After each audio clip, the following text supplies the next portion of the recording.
Constructing your life is about much more than just building a bank account.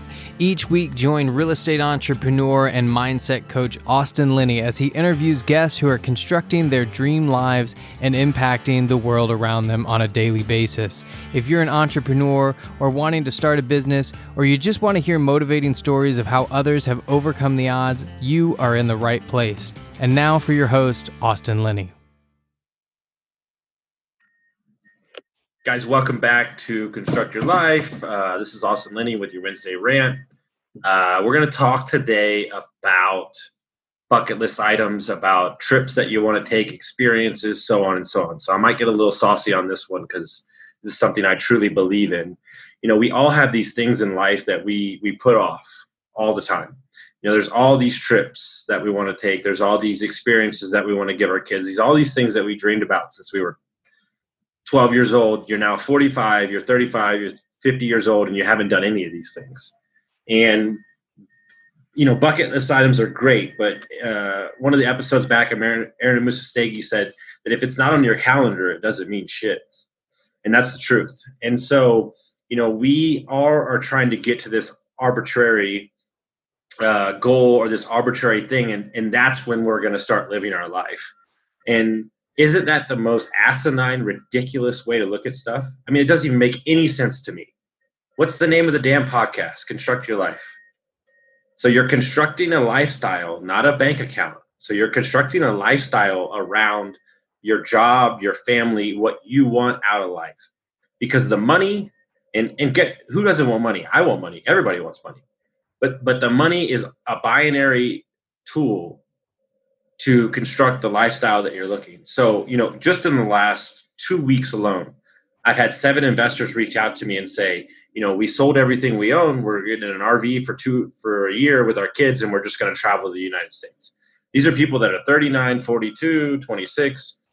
And what I'm saying is that they're choosing to live a life, and they're choosing to let their job be part of the life, but not be the life. And so many people are wrapped up in the identity of their job, they don't even know who they are anymore. And that is ridiculous. You're not your job. It's a part of your life, but what are you doing the rest of the time, right? And you have all these trips, you have all these experiences, and I made a conscious decision about a month and a half ago that I will no longer put shit off. Obviously, you have to do things in stages, but I've knocked off, you know, 6 or 7 bucket list items. One time it was in the same week. And, you know, I'm just saying yes to things, and it's working out, and I'm getting work done on the road, and the team's working great. And it truly is what the podcast name is. You're focusing on the things that make you happy. And by making you happy, the business and the opportunities and the family life come to you tenfold, right? And so that trip that you always wanted to take it. The date that you wanted to have with your spouse, take it, because tomorrow's not promised. And so, you know, we put off these things. And like, my question to you is like, who the hell is going to enjoy Italy at 65 years old? You want to walk up and down those steps? Screw that. Do it at 32. And here, I got a message to my 20-year-olds, anybody in their 20s. Fuck off. Do whatever the hell you want to do. Disappear. Go to Europe for a year. Who cares? It doesn't matter. Like, I guarantee you, if you hang around me long enough, I'm going to make you move to Europe. That's the damn truth. Ask Sal. Ask my buddy. I made him. He went on a 6-month trip. I went on a 2.5-month trip. I never regretted a single moment of that. It was an amazing trip. And guess what? The world kept spinning. It kept spinning. I know it's a crazy scenario. The job and your little community and your life keeps on spinning, baby, no matter where you're at. And so the question that you have to ask yourself is, what are you doing every day to fill up your bucket, right?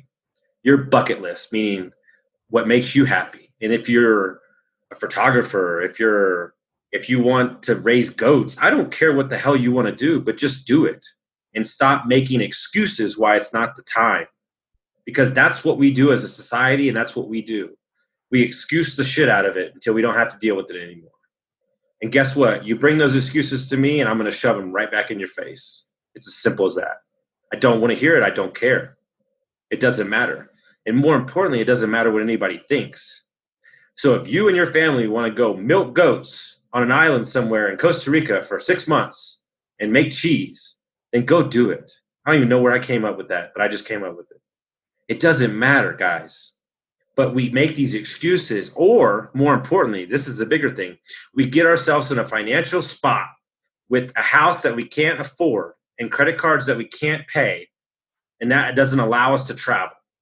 Go minimalist or scale down and go do all the things that you want to go do instead of the other way around.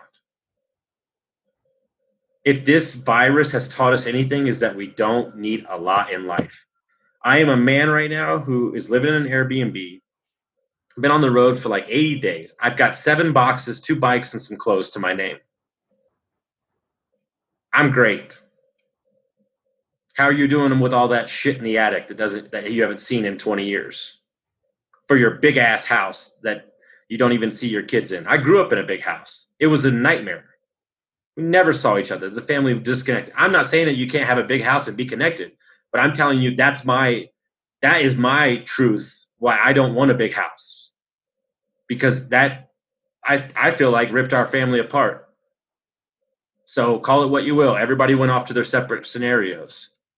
So, at the end of the day, take the trip, take all these things that you want to go do. I don't give a crap if it's just going to a national park an hour away. But we want to turn on Netflix. We want to drink, or we want to, do the 9 million things that distract us from doing the things that we actually love. Everybody says, dude, when are you going to go on vacation?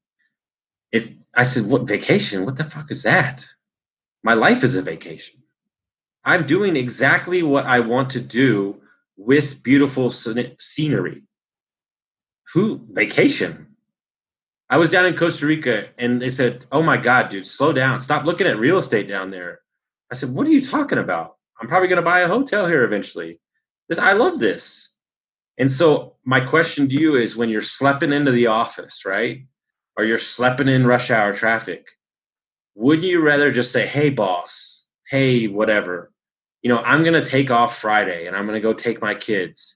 And I promise you, when your young kids touch their toes in the water for the first time, or on a beach somewhere or whatever, you're never going to regret that decision, because there's no amount of money on this world that can beat that feeling when you give those gifts to your kids, or you give those gifts to yourself, more importantly. And we have a tendency to get wrapped up into, I got to do this, I got to do that. You don't have to do anything. All you have to do is strategically put yourself in a position to live the life that you choose to live. It's as simple as that. But we get caught with bills, and we get caught with mortgages and all this stuff that doesn't matter. Because what really matters is what's on that. If you are, let's say you just been with your wife like for 20 years, and y'all been talking about an Italy trip for 20 years and you haven't taken it, sad. It's sad. Seriously. And I'm just using that as an example because I did that in my marriage. We always were like, we'll do it later. We'll push it off. And guess what? We got divorced. And we didn't do any of those fucking things. And I'm not saying that was the reason we got divorced. But what I'm saying is it doesn't help, because these things are what are in the imprints of your mind. When I'm having a bad day or I'm meditating, I go back to these beautiful mountains that I've seen, or the beach, or the ocean, this is what it's about, guys. Get out of the house, turn off the damn TV, and get out in nature. Or get on a plane and go to Italy, or sit and drink your tea. It doesn't matter. But just make sure that you don't say, we'll do it next time anymore.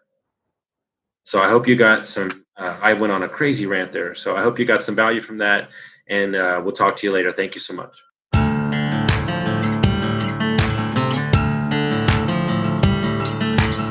Thank you for listening to Construct Your Life with Austin Linney. If you enjoyed this episode, be sure to rate, review, subscribe, and pay it forward by sharing with a friend.